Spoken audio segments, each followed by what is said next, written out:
من الناس كل خير ان شاء الله. بارك الله فيك. اذا كما قلنا اثارت مساله اعتماد الشريعه الاسلاميه كمصدر اساسي لصياغه دستور تونس الجديد ردود فعل متباينه، وايد البعض الفكره على اعتبار وان الشريعه الاسلاميه هي هويه التونسيين، في حين رفضها اطراف اخرى كون الدستور هو لجميع فئات واطياف الشعب. انطلاقا من التقديم هدايا باش نعطيكم المصدر تباعا، نحب اليوم انطلاقا من الحوار والنقاش نخرجوا مع بعضنا بنتيجه فيها تكريس مختلف الاطياف. سي محمد علي تقول لي سي الحبيب يبدا. سي الحبيب القلال اللي يقول الشريعه وتكريس الشريعه في سياق الدستور، شنو معناتها الشريعه الاسلاميه قبل كل شيء؟ بسم الله الرحمن الرحيم. الحمد لله رب العالمين، والصلاة والسلام على سيدنا محمد وعلى آله وصحبه أجمعين. اللهم صل وسلم عليه. أشكركم على هذا اللقاء الطيب وعلى سؤالكم هذا أيضا في نفس الوقت، لأني أعتبر أن الحكم على شيء هو جزء من تصوره، ونحن بحاجة كلنا إلى تصور المشكل بكل أبعاده بما فيه تعريف الشريعة، لأننا إذا تعرفنا على الشريعة ما هي سهل الحكم بعد ذلك. أما إذا كنا ننطلق من بعض المفاهيم الخاطئة أو الجزئية أو ربما الكاريكاتورية أحيانا على الشريعة، قد يكون حكمنا بعد ذلك زائغا بعيدا عن الحقيقة وعن المقصود.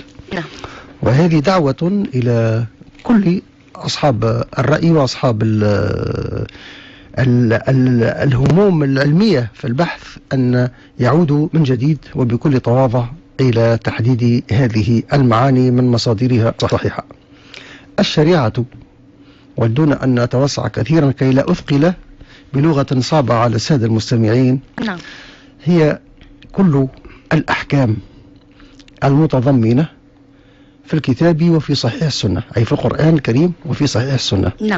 وهذه الأحكام منقسمة إلى أحكام عقائدية تتعلق بوحدانية الله سبحانه وتعالى، وكل ما يتعلق بأحكام العقيدة، الإلهيات والنبوات والإخبار عن الغيب وغيره. وتتضمن أيضا العبادات، والمقصود بالعبادات هي ما بين العبد وربه كالطهارة والصلاة والحج والصوم إلى غير ذلك. وفيها جانب آخر وهو المعاملات، وهو ما بين الإنسان والإنسان، سواء كان بين المسلم والمسلم أو بين المسلم وغير المسلم، وسواء ما يتعلق بالمعاملات المادية كالبيوع وغيرها، أو ما يتعلق أيضا بالأحوال الشخصية، الزواج وما يتبعه. وهناك جانب آخر هو أيضا الأخلاق العامة، القيم التي تنبني عليها العلاقات داخل المجتمع. فإذا نظرنا إلى هذه التقسيمات للشريعة تبين لنا أنها منظومة كاملة ومتكاملة، وليست مجرد ما نجده في أذهان البعض. أذكر منذ سنوات استمعت إلى إذاعة راديو فرانس انترناسيونال، يتحدث المنشط في برنامج ويسميها لا شريعة هكذا بالفرنسية، واختصرها في قطع يد السارق، وفي الزواج ب4 نساء، وفي رجم الزاني. تلك هي الشريعة عنده أو عند من يتصور ذلك، وكأنها صورة كاريكاتورية اختزلت تاريخا كاملا بنى حضارة كاملة. هذا غير صحيح بطبيعة الحال. إذن الشريعة منظومة حياتية تبدأ بأقرب الأشياء إلى الإنسان وهي جسمه، كيف يتعامل مع جسمه في الطهارة، كيف يتعامل في علاقته مع زوجته، بعد ذلك يخرج من جسمه بعد ذلك إلى المجتمع، ثم من المجتمع أيضا في علاقته مع الله سبحانه وتعالى، بل إلى تصوره كيف تكون صيرورته ومصيره بعد الموت. فهي إذن منظومة كاملة بالمعنى الفلسفي والإبستيمولوجي الكامل. هذه يعني باختصار العناوين الكبرى لمسألة الشريعة.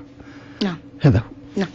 أستاذ، تعرفنا على المعنى ومفهوم الشريعة الإسلامية، لكن هناك من الأطراف ومن الآراء التي تقول أنه الجدل هذا الذي حدث مؤخرا هو جدل يعني المفروض أنه كنا نجم نتجاوزوه.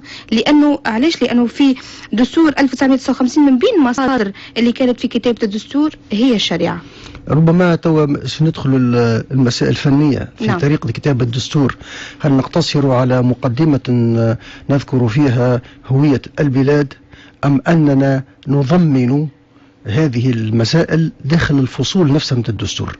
أعتقد أن هذه مسألة هامة، وهو أن المقدمة التي قد تكون في الدستور قد تكون مبتورة عما يوجد بعده بعد ذلك. نعم. فأنا الذي أراه أن هذه المسائل يجب أن تضمن صراحة في الدستور، وليكون الشعب التونسي على بينة من أمره، كي لا تقع عملية ذر رماد في العيون في هذا الاتجاه أو في ذاك أو في ذاك، ما في شك. نعم. يعني الوضوح ضروري.